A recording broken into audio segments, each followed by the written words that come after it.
Boker Tov Umvorach. Vous savez que quand on mange un gâteau, on fait la bracha de Boré Miné Mezonot, même si à l'intérieur il y a très peu de céréales. Il y a dedans des œufs, il y a du sucre, il y a de l'huile, il y a toutes sortes d'ingrédients. Malgré tout, la bracha, ce sera Boré Miné Mezonot, sur un cake par exemple. Vous savez que dans le cake, il y a énormément d'ingrédients et il y a peu de farine. On fait Boré Miné Mezonot, mais est-ce qu'on doit faire à la mihya à la fin, c'est-à-dire la bénédiction de grâce, la bracha de ce qu'on appelle Me'en Shalosh, à la mihya vers la kalkala, après avoir mangé un gâteau. Alors, on a mangé ce cake, et on sait que dans ce cake, il y a très peu de céréales. Par exemple, il y avait 5 grammes de céréales, quand il a mangé 30 grammes. Nachon?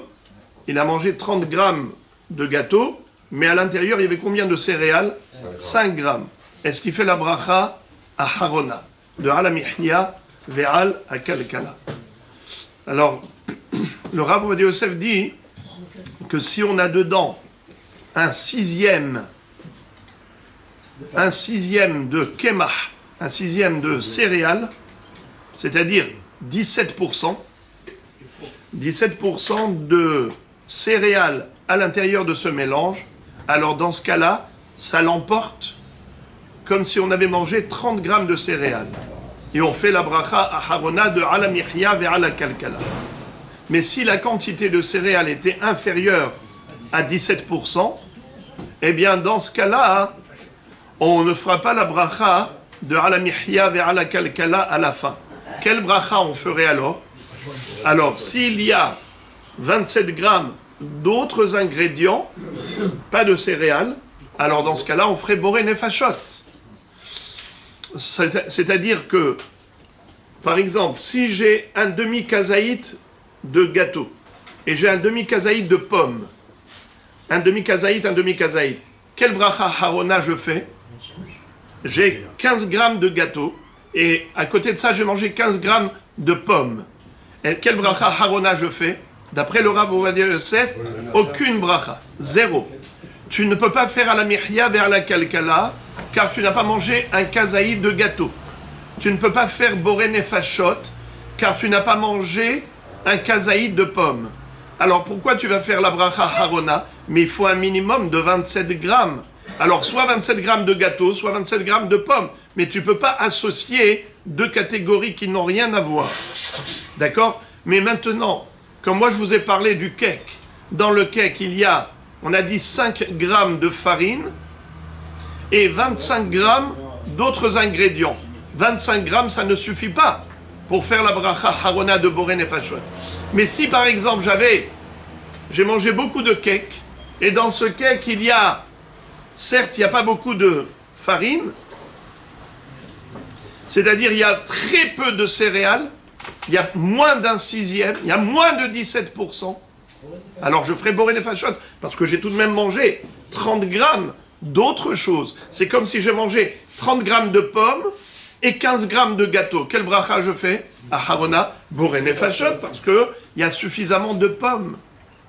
Est-ce que je me suis fait comprendre? Ouais. D'accord. Vous avez compris ça? C'est complexe. Assez complexe, parce que vous avez fermé la porte.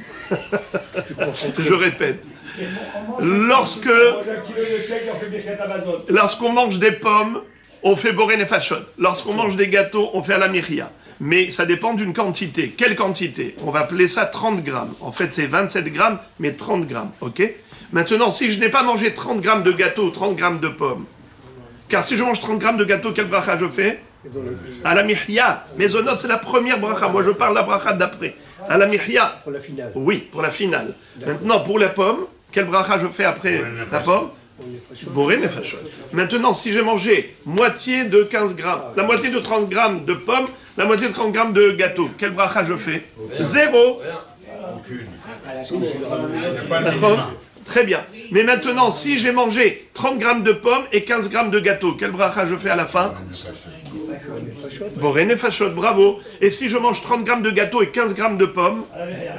À la mihya. Alors maintenant, si c'était mélangé, dans le cake c'est mélangé, Dans le cake, j'ai 5 grammes de farine et j'ai 30 grammes d'œufs, d'huile, de sucre. Alors maintenant, dans ce morceau de cake, le morceau de cake, il fait 35 grammes. Que celui que j'ai mangé, il y a 5 grammes de farine et il y a 30 grammes d'autres choses. Quel bracha je fais après avoir mangé ce morceau de cake? J'ai mangé 35 grammes de cake. Quel bracha je fais? Boré nefashot. Pourquoi? Parce que 5 grammes sur 35 grammes, c'est pas un sixième.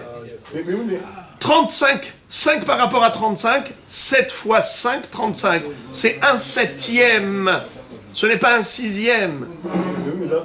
C'est marqué dans la composition. Exactement, la quantité, c'est écrit. Alors, en tout cas, pour ne pas... Si on comprend le système, si on a compris le yesod, on a compris le principe, alors après, on sait comment se référer. Je terminerai par un dernier détail.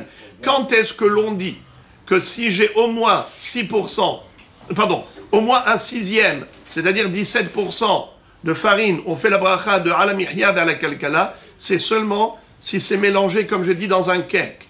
Mais si c'est par exemple une tarte, où il y a un fond de tarte, et dedans il y a des fruits. Quel bracha on fait avant? On a mis dans le four, par exemple, un gâteau fromage. Un gâteau où on a un fond, mais qui est séparé du fourrage. Le fourrage, la farce, c'est des fruits, par exemple. Je prends un gâteau aux pommes, une tarte aux pommes. On a un fond de tarte et on a des pommes dessus. Et j'ai mangé un kazaït. D'accord? J'ai mangé 30 grammes de tout cela. Quel bracha je fais à la fin? Zéro bracha. Parce que forcément, quand j'ai mangé 30 grammes de cette tarte, il y avait 15 grammes de fond de tarte et il y avait 15 grammes de pommes. Eh bien, il n'y a pas kazaït, ni de maisonnote, ni de pommes. Alors, aucune bracha.